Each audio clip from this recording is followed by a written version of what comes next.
Face the failure until the failure faces you. ಇಂದಿನ ವಚನ: ಅನ್ನ ದೇವರ ಮುಂದೆ ಇನ್ನು ದೇವರು ಉಂಟೆ, ಅನ್ನವಿರುವನಕ ಪ್ರಾಣವು ಜಗದೊಳಗನ್ನವೇ ದೈವ ಸರ್ವಜ್ಞ.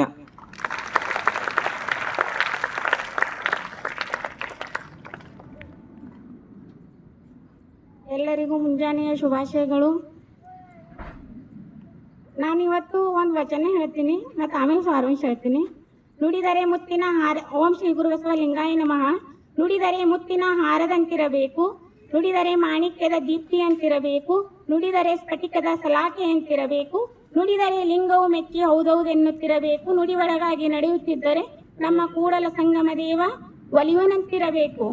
ನುಡಿದರೆ ಮುತ್ತಿನ ಹಾರದಂತಿರಬೇಕು ಅಂತಂದ್ರೆ ನಾವೇನು ಮಾತಾಡ್ಬೇಕಂದ್ರ ಒಂದು ಮುತ್ತಿನ ಹಾರ ನಾವು ನೋಡ್ದೆ ಅಂದ್ರೆ ಎಷ್ಟು ಇಷ್ಟಪಡ್ತೀವಲ್ಲ, ಅದು ಎಷ್ಟು ಚಂದದ ನೋಡ್ಲಕ್ ಅಂತ ಹೇಳಿ ನಾವು ಮಾತಾಡೋದು. ಬೇರೆಯವ್ರು ಕೇಳಿ ಇವ್ರು ಎಷ್ಟು ಒಳ್ಳೆಯವ್ ಮಾತಾಡ್ತಾರ ಅಂತ ಹೇಳಿ ಹಂಗ ಅನ್ಸ್ಬೇಕು ಬೇರೆಯವ್ರಿಗೆ. ಯಾರ್ದು ಒಬ್ರೊಬ್ರು ನಡವಳಿಕೆ ಮಾತಿನಿಂದ ಗೊತ್ತಾಗ್ತದೆ. ಅಪ್ಪ ಇವ್ರ ಮಾತು ಎಷ್ಟು ಚಂದ ಆಡ್ತಾರ ಅಂತ ಹೇಳಿ ಮಾತಿನಿಂದ ನೀವು ಸೆಲ್ಫ್ ರೆಸ್ಪೆಕ್ಟ್ ಸುದ್ದ ಗೊತ್ತಾಗ್ತದೆ. ಅಪ್ಪ ಇವ್ರು ಭಾಳ ಚಂದರ ಅಂತ ಹೇಳಿ. ಅದಕ್ಕೆ ಮಾತು ನಾವು ಯಾವಾಗ್ನೂ ಆಡ್ಲತ್ತರ ನಯ ಪ್ರೀತಿಯಿಂದ ಆಡ್ಬೇಕು. ಯಾರಿಗ್ನು ಹಿಂಗ್ ಬಹಳಷ್ಟು ಸಿಟ್ಟಿನಿಂದ ಅಂತ ಹೇಳಿ ಆಡ್ಬಾರ್ದು. ಮಾತಿನಲ್ಲಿ ಬಹಳಷ್ಟು ಪ್ರೀತಿಯಿಂದ ಮಾತಾಡ್ಬೇಕು. ಬೇರೆಯವರ ಮನಸ್ಸನ್ನು ಒಳಿಸಿಕೊಳ್ಳುವುದು ಒಂದು ಮಾತೆ ಬಹಳಷ್ಟು ಮುಖ್ಯವಾದದ್ದು. ಮಾತಿನಿಂದ ನಾವು ಎಲ್ಲವನ್ನು ಜಯಿಸಬಹುದು. ಮಾತು ನಾವು ಬೇರೆಯವರಿಗೆ ನಾವು ಟೇಕ್ ರೆಸ್ಪೆಕ್ಟ್ ಗಿವ್ ರೆಸ್ಪೆಕ್ಟ್ ಅಂತಾರೆ. ನಾವು ಬೇರೆಯವರಿಗೆ ರೆಸ್ಪೆಕ್ಟ್ ಕೊಟ್ಟು ಮಾತಾಡ್ದೇವಂದ್ರೆ ಅವರು ಕೂಡ ನಾವು ಇವ್ರು ಎಷ್ಟು ಚೆನ್ನಾಗಿ ಮಾತಾಡ್ತಾರ ಅಂತ ಹೇಳಿ, ಅವ್ರು ಎಷ್ಟು ಕೆಟ್ಟವ್ರು ಇದ್ರು ನಮ್ಮ ಮಾತಪ್ಪ ಇವ್ರು ಭಾಳ ಚಂದ ಆಡ್ತಾರ ಅಂತ ಹೇಳಿ ನಾವು ಆಡಿದ ಥರನೇ ಅವ್ರು ನಮಗ ಮಾತಾಡ್ತಾರ.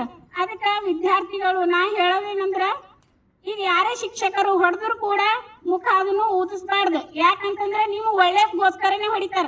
ಅಪ್ಪ ನಾ ಏನ್ ಬಿ ತಪ್ಪು ಮಾಡಿಲ್ಲ, ಈ ಟೀಚರ್ ನನಗೆ ಹೊಡೆದ್ರು ಅಂತೇಳಿ ಹಿಂಗ್ ಮಾಡ್ಬಾರ್ದು. ದ್ರೋಣಾಚಾರ್ಯರು ನೋಡ್ರಿ, ಏಕಲವ್ಯಗ ವಿದ್ಯೆ ಕಲಿಸಲ್ಲ ಕೂಡ ಏಕಲವ್ಯ ಏನ್ ಮಾಡ್ತಾರ, ನಾನು ನಿನಗೆ ವಿದ್ಯೆ ಹೇಳಲ್ಲ ಅಂತಾರ ದ್ರೋಣಾಚಾರ್ಯರು. ಗುರು ಇರ್ತಾರ ಅವ್ರದ್ದು.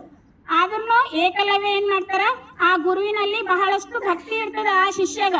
ದ್ರೋಣಾಚಾರ್ಯರ ಮೂರ್ತಿಯನ್ನು ಮಾಡಿ ಅವ್ರ ವಿದ್ಯೆ ಕಲಿಸಲಾರ್ದೇನೆ ಏಕಲವ್ಯ ಎಂಬುದು ವಿದ್ಯೆಯನ್ನು ಕಲಿತು ನಮ್ಮ ಇಡೀ ನಿಮ್ಮ ವಿದ್ಯಾರ್ಥಿಗಳ ಜೀವನದಲ್ಲಿ ಪಾಠದ ಮೂಲಕ ಅವರದ ನಡವಳಿಕೆ ಹೇಗಿತ್ತು ಅಂತ ನಿಮಗೆ ತಿಳಿಗೋಸ್ಕರ ಏಕಲವ್ಯ ಎಂದು ಏನದ ಇವತ್ತ ಏಕಲವ್ಯ ಇಲ್ಲ ಅಂದ್ರೂ ಭೂಮಿ ಮೇಲೆ ಅವ್ರ ನಡೆದಂತ ರೀತಿ ಇಂದು ಕೂಡ ಶಾಶ್ವತವಾಗದ. ಯಾಕ ಪಠ್ಯ ಪುಸ್ತಕದಲ್ಲಿ ಅವ್ರದ ಅದ ವಿಷಯ ಅಂದ್ರ ಅಷ್ಟು ಗುರು ಭಕ್ತಿ ಏಕಲವ್ಯನಲ್ಲಿ ಇತ್ತು. ಎಲ್ಲಾ ವಿದ್ಯಾರ್ಥಿಗಳು ಶಿಕ್ಷಕರಲ್ಲಿ ಕೂಡ ಅವ್ರು ನಿಮಗೆ ಹೊಡೆದ್ರು ಬೈದ್ರು ಏನ್ ಮಾಡಿದ್ರು ಶಿಕ್ಷಕರ ಬಗ್ಗೆ ನೀವು ಮಾತಾಡಬಾರ್ದು. ಅವ್ರು ನಿಮಗೆ ಒಳ್ಳೆಗೋಸ್ಕರನೇ ಹೊಡಿತಾರ. ಎಕ್ಸಾಂಪಲ್, ಈಗ ಜನನ ಅಂಬದು ಶಿವ ಕೊಟ್ಟಿದ್ರಿ, ಜೀವನ ಅಂಬದು ನಾವು ಮಾಡೋದು, ಮರಣ ಅಂಬದು ಮತ್ತೆ ಶಿವನೇ ಕೊಡ್ತಾನ. ಬಟ್ ನಾವು ಬರೋದು ಏನೋ ಜೀವನ ನಾವು ಹ್ಯಾಗ ರೂಪಿಸ್ಬೇಕಂಬದು ಅದು ನಮ್ಮ ಕೈಯಲ್ಲಿ ಇರ್ತದ. ಜೀವನ ನಾವು ದೇವ್ರ ಪಟ್ಟನ ಜನನ ಅಂದ್ರ ದೇವ್ರೇ ಎಲ್ಲ ಮಾಡಲ್ಲ. ಯಾರಿಗ ಬುದ್ಧಿ ಹೆಚ್ಚಿರ್ತದ, ಯಾರಿಗ ಕಡಿಮೆ ಇರ್ತದ. ಉದಾಹರಣೆಗೆ ಸಾಕ್ಷಾತ್ ಪರಮಾತ್ಮನೇ ಇಬ್ಬರ ಶಿಷ್ಯರು ಏನೋ ಒಂದು ಕಷ್ಟದಲ್ಲಿ ಇರ್ತಾರ. ಒಬ್ಬ ಏನ್ ಮಾಡ್ತಾನ, ಇಡೀ ದಿನ ನೀರಿನಲ್ಲಿ ಏಳೋದು ಕೂಡೋದು ಮಾಡ್ತಾನೆ. ಅಪ್ಪ ದೇವರೇ, ಪ್ರಪಂಚದಲ್ಲಿ ಎಲ್ಲರನ್ನು ಬಹಳಷ್ಟು ಸುಖವಾಗಿಟ್ಟಿದ್ದೀಯ, ನನ್ನ ಯಾಕೆ ಹೀಗಿಟ್ಟಿದ್ದೀಯ, ನನಗೂ ಬಹಳಷ್ಟು ಬೇಕು ಜೀವನದಲ್ಲಿ ಜೀವನ ಮಾಡಕ್ಕಂತ ಹೇಳಿ ಬಹಳಷ್ಟು ದಿನ ಇಡೀ ಮುಂಜಾನೆ ಹಿಡಿದು ರಾತ್ರಿ ತನಕ ನೀರಲ್ಲಿ ಏಳು ಕೂಡೋದು ಮಾಡ್ತಾನೆ. ಆವಾಗ ಪಾರ್ವತಿ ಏನಂತಾಳೆ ಶಿವನಿಗೆ, ನೋಡ್ರಿ ಅವ ನಿಮ್ದು ಭಕ್ತನ, ಎಷ್ಟು ನೀರಲ್ಲಿ ಕೂತು ಹೇಳೋದು ಮಾಡ್ಲತ್ತನ, ಪಾಪ ಅವನಿಗೆ ಏನ್ ಬೇಕು ಹೋಗಿ ಕೇಳ್ರಿ ಅಂತ ಹೇಳಿ ಪಾರ್ವತಿ ಹೇಳ್ತಾಳ್ರಿ. ಆಗ ಶಿವ ಏನಂತಾನ, ನಾವು ಹೋದ್ರೂ ಅಲ್ಲಿ ಏನು ಪ್ರಯೋಜನ ಇಲ್ಲ ಅಂತ ಹೇಳಿ ಅಂದ್ರೂ ಇಲ್ಲ, ನೀವು ಒಂದ್ಸಲ ಹೋಗ್ರಿ ಅಂದ್ರು ಶಿವ ಸಾಕ್ಷಾತ್ತಾಗಿ ದರ್ಶನ ಕೊಡ್ತಾನ ಶಿಷ್ಯಗೆ ಏನ್ ಕೇಳ್ತಾನ, ಶಿವನ ನೀವು 3 ವರ ಕೊಡ್ತೆ, ನೀ ಏನು ಕೇಳ 3 ವರದಲ್ಲಿ ಅದು ನಿನಗೆ ಸಕ್ಸಸ್ ಆಗ್ತದ ಅಂತ ಹೇಳಿ ಶಿವ ಅಂತಾರ. ಆಗವ ಫಸ್ಟ್ ಏನಂತಾನ,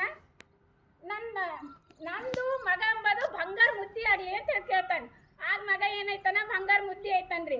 ಸೆಕೆಂಡ್ ಒಂದ್ ಏನ್ ಕೇಳ್ತಾನ, ನನ್ನ ಹೆಂಡತಿ ಬಹಳಷ್ಟು ಸುಂದರವಾಗಿರ್ಬೇಕು, ಪ್ರಪಂಚದಲ್ಲಿ ಯಾರು ಕೂಡ ಅಷ್ಟು ಸುಂದರವಾಗಿರಬಾರ್ದು ಅಂತ ಹೇಳಿ ಕೇಳ್ತಾನೆ. ಆವಾಗ ಹೆಂಡತಿ ಬಹಳಷ್ಟು ಸುಂದರವಾಗಿ ಕಾಣ್ತಾಳ. ಆ ಕಡೆಯಿಂದ ಒಂದು ರಾಜ ಕುದುರೆ ಮೇಲೆ ಬರ್ತಾ ಇರ್ತಾನ, ಅವ ಹೆಂಡತಿ ತಕೊಂಡು ಓಡೋಗ್ತಾನೆ. ಮತ್ 3ನೇ ವರ ಏನ್ ಕೇಳ್ತಾನ ಪರಮಾತ್ಮ ಅಂತಾನೆ, 2 ವರ ಕೇಳಿದಿ, ನಿಂಗೆ ಉಳಿದಿದ್ದು ಒಂದೇ ವರ ಅದ, ಅದು ಮಾತ್ರ ಯೋಚನೆ ಯೋಚನೆ ಮಾಡಿ ಕೇಳು ಅಂದ್ರು ನಾವು ಮೊದಲು ಹೇಗಿದ್ದೇವು ಹಾಗೆ ಇರ್ಲಿ ಅಂತ ಕೇಳ್ತಾನೆ. 3 ವಾರ ಶಿವ ಬಂದು ಕೇಳಿದ್ರು ಅವ್ರ ಬಲ್ಲಿ ಏನರ ಬದಲಾವಣೆ ಆಗ್ಲಿಲ್ಲ. ಮತ್ತೆ ಅವ್ರ ಬಲ್ವಾಗ ಹೋಗ್ತಾನ, ಅವನು ಬಹಳ ಚಿಂತೆಯಲ್ಲಿರ್ತಾನೆ.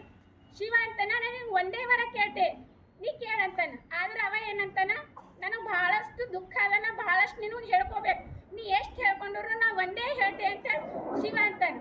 ಆಗ ನಿಂದೇನೇನವ ಅಂದರು, ನನ್ನ ತಾಯಿಗೆ ಕಣ್ಣು ಕಾಣಲ್ಲ, ನನಗೆ ಮದುವೆ ಆಗಿ ಭಾಳ ವರ್ಷ ಆಯ್ತು, ನನಗೆ ಮಕ್ಕಳಿಲ್ಲ, ಮತ್ತು ನಮ್ಮದು ಜೀವನದಲ್ಲಿ ಕಡು ಬಡತನ ಅದ ಅಂಥೇಳಿ ಇವನಿಗೆ 3 ಸಮಸ್ಯೆ ಇತ್ತು.